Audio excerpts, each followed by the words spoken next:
Hiccups बा हिचकी कहीं होता है। आम बॉडी रे एक थिन मेम्ब्रेन थाए जहाँ को आम डायफ्राम कहती, जोटा कि आम चेस्ट आउ एब्डोमेन को सेपरेट करथाए। ब्रीथिंग टाइम रे डायफ्राम गोटे बड़ रोल प्ले करे।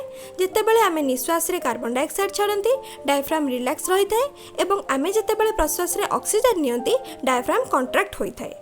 आमे तो सब बेले ब्रीथिंग करि थांती, सो डायफ्राम मध्य रिलैक्स कंट्रैक्ट करि चली थाए। किंतु जेतेबेले एही डायफ्राम रो सडन कंट्रैक्शन होई थाए, बहुत एयर लंग्स को चली आसे एवं भोकल कॉर्ड किछि समय पई सडन क्लोज होई हिक साउंड प्रोड्यूस करि थाए, जहा को आमे हिकअप्स कहउचंती।